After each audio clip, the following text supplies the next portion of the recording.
Good morning. I'm here to discuss House Bill 757, a bill that has generated many feelings, many of them very intense. Perhaps it has also highlighted the concern of many in the religious community about the decision of the United States Supreme Court last summer, which legalized same-sex marriage. House Bill 757 attempts to enumerate actions that religious leaders and faith-based organizations and people of faith shall not be required to take or perform. These include solemnizing a marriage, attending a marriage, hiring church personnel, or renting church property. While most people would agree that those are things that government should not interfere with, I am not aware of a single instance of any of those things occurring in the state of Georgia. If they have, no one has called them to my attention. There were examples that were given in support of this legislation, one being the case of the photographer in New Mexico who refused to take pictures of a same-sex marriage. I would point out that New Mexico had a religious freedom statute, but it was considered inapplicable. But what New Mexico had that Georgia does not have was a New Mexico Human Rights Act that required the result that was achieved in that case. The second case that has been cited widely is that of a bakery in Colorado, where they refused to bake a wedding cake for a same-sex wedding. There, the decision of the court in Colorado was based on the fact that that state had adopted a Public Accommodations Act that required that result. Georgia has no such statute. Now, I have examined the protections that this bill proposes to provide to the faith-based community, and I can find no examples of any of those circumstances having occurred in our state. It is also apparent, as I have indicated, that many of the examples that are being used are occurring in other states that have taken very different statutory language and placed it in their state's laws. House Bill 757, as you know, appeared in many forms during this recent legislative session. Had the bill been the so-called Pastor Protection Act that passed the House of Representatives, I would have signed it. I had no issue with that bill. However, other versions of the bill contain language that caused me some concern, as it caused many others concern that they may in fact encourage or allow discrimination, that it be sanctioned by the state. Now, I have appreciated and do continue to appreciate the efforts of the members of the General Assembly as they attempted to address my concerns and other ways that have been expressed as concerns by others in our state. And what I do today is in no way disparaging of their motivations or their efforts or of those who support this bill in our state at large.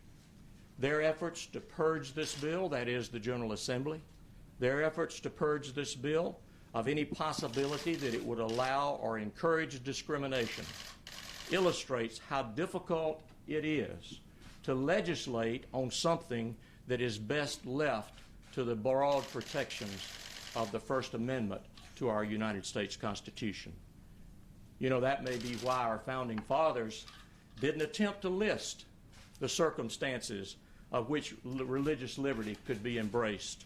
Instead, they adopted what the late Supreme Court Justice Scalia classified as negative protection. Now, what that meant was they simply said, we're not going to try to tell you what religious freedom does for you and what government is going to do for you. We will say in our Constitution, enshrined in our First Amendment thereto, what government shall not do, and that is establish a religion or interfere with the free exercise thereof. They had previously proclaimed, as we all know in our Declaration of Independence, that it was our Creator who had endowed upon us unalienable rights.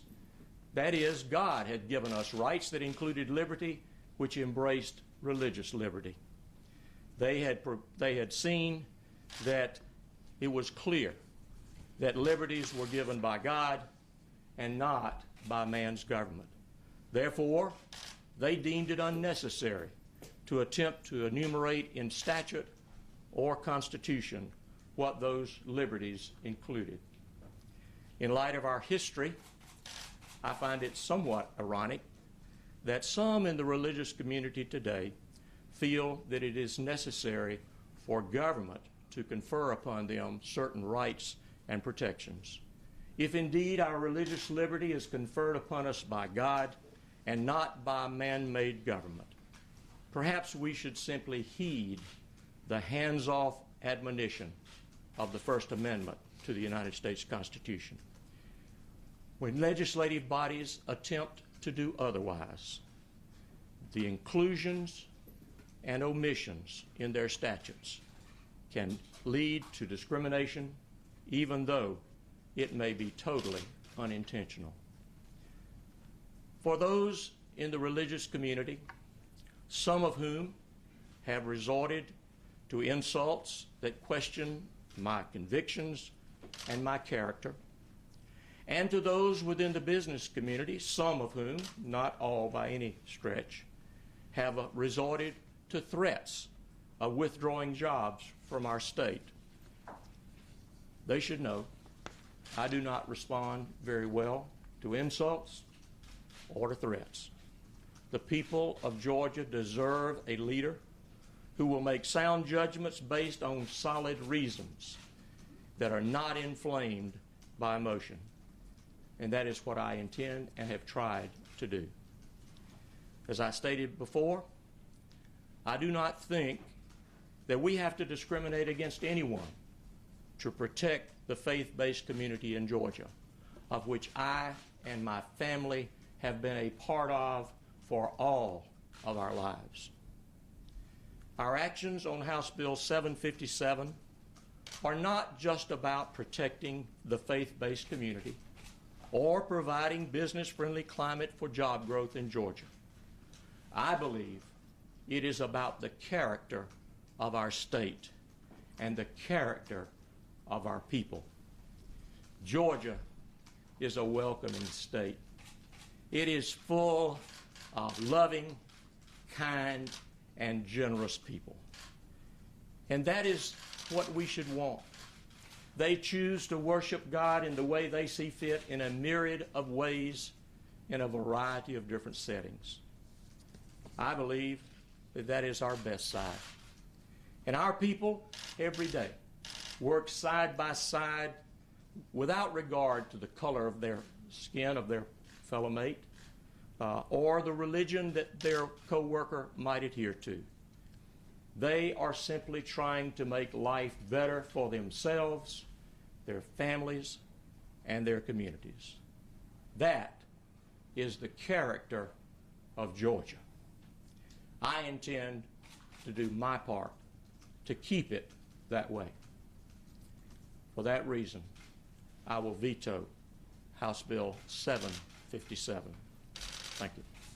Governor, your convictions were like this the whole time. What took you so long to decide, Governor?